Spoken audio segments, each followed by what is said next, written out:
So the internet says apple cider vinegar can do all of these things. It can melt your fat, whiten your teeth, cure your gout, and make you live forever.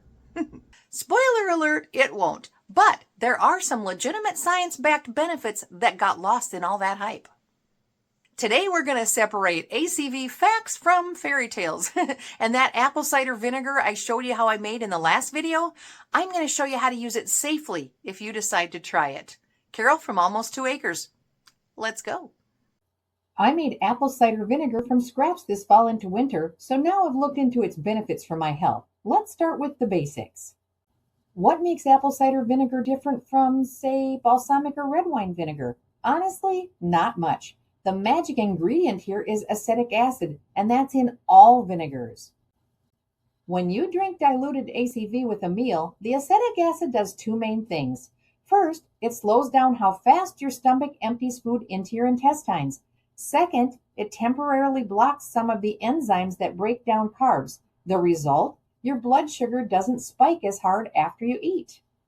And this isn't just internet folklore. Multiple clinical trials back this up. We're talking real studies with real people, not just someone's cousin who felt amazing after a week.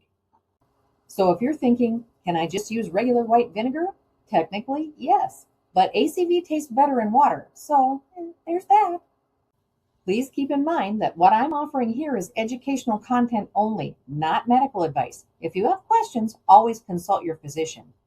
Now let's talk about what the research actually supports. I'm ranking these by evidence strength because we're keeping it real here. Number 1, blunting blood sugar spikes after meals. This is the winner. Study after study shows that taking 1 to 2 tablespoons of vinegar with or just before a carb-heavy meal can smooth out that glucose roller coaster. We're not talking about reversing diabetes. We're talking about making your pancreas job a little easier. If you're dealing with insulin resistance or prediabetes, this could be a helpful tool in your toolkit. Number 2, small improvements in fasting glucose and cholesterol. A 2021 meta-analysis, that's a study of studies, found that people with metabolic issues who took ACV daily saw modest drops in fasting blood sugar, HbA1c, and total cholesterol over 8 to 12 weeks. Key word, modest.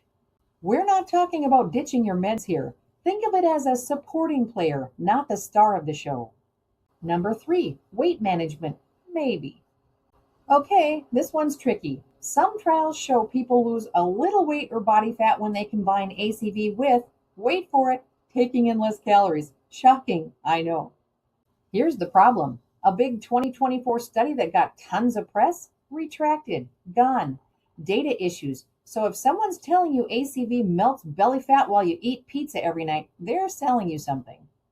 That said, some people do report feeling fuller when they take ACV before meals, which might help them eat less. If that works for you, great. Just don't expect miracles. I mean, if vinegar alone caused weight loss, Italians and short Norwegians like me would all be supermodels. All right, rapid fire myth busting time. Myth 1, apple cider vinegar kills infections inside your body. Nope. Lab studies show it can kill bacteria like E. coli and staph in a petri dish. That's cool for cleaning your cutting board, not so much for treating strep throat. Your stomach acid is way stronger anyway. Myth 2, it whitens teeth. Actually, it does the opposite. The acid can erode your enamel over time. So unless you want expensive dental work, do not swish this stuff around in your mouth. Myth 3, it directly lowers uric acid and cures gout. No quality human data on that. Any gout benefit would be super indirect, like you lost weight and that helped your gout, not a direct fix. Bottom line, ACV is not a cure-all. It's not going to replace your doctor, your medications, or common sense. Okay, so if you want to use ACV, here's how to do it without wrecking your teeth or your stomach. Most studies use 1 to 2 tablespoons, that's 15 to 30 milliliters per day. You can split that up, 1 tablespoon with lunch, 1 with dinner. Easy. Mix it in at least 8 to 12 ounces of water. Do not do shots of straight vinegar. I don't care what TikTok says. Your esophagus will hate you and your dentist will send you a bill. Drink it through a straw if you can, and rinse your mouth with plain water afterwards. The acid can wear down enamel over time, and that damage is permanent. Let's talk liquid versus gummies. Here's the thing about gummies.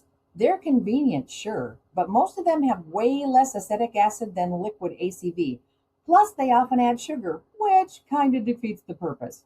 If you go the gummy route, check the label for actual acetic acid content. Otherwise, you're basically eating candy. Take it with meals, especially carb-heavy ones. That's when it works best for blood sugar control. Who should avoid apple cider vinegar? Listen carefully. If you take diabetes medications or have diabetic gastroparesis, that's delayed stomach emptying, vinegar can make it worse. Consult your healthcare provider before using vinegar.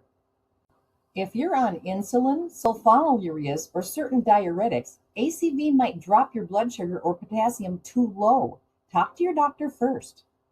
If you have reflux, ulcers, or dental erosion, this might aggravate things.